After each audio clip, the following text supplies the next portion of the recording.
Hello guys, ఈరోజు home made ice cream ఎలా తయారు చూద్దామా. నేను ఒకటైతే ఒక బిగ్ సైజ్ అయితే మ్యాంగో తీసుకొని కొంచెం కట్ చేసుకోవాలి.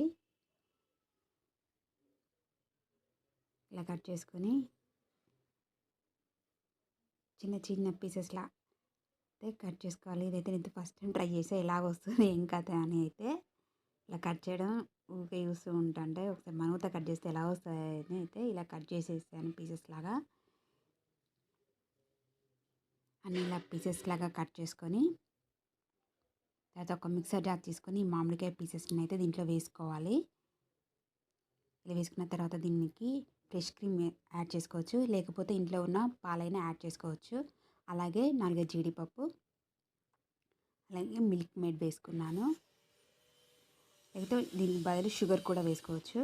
అలాగే మిల్క్ పౌడర్, చాలా టేస్టీగా ఉండాలనేది కొంచెం మిల్క్ పౌడర్ వేసుకొని ఇట్లా మిక్సీ పట్టుకోవాలి. ఇట్లా మిక్సీ పట్టుకున్న తర్వాత ఒక బౌల్ తీసుకొని దాన్ని మ్యాంగో పేస్ట్ మొత్తం వేసుకొని దీన్ని అయితే ఒక 12 అవర్స్ ఫ్రిడ్జ్లో అయితే ఉంచుకోవాలండి. నైట్ అంతా అయితే ఉంచుకున్నాను నేను.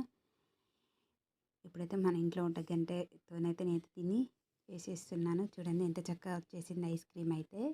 చాలా టేస్టీ ఉంది. మీరు కూడా ట్రై చేయండి. ఎలా ఉందో చెప్పండి.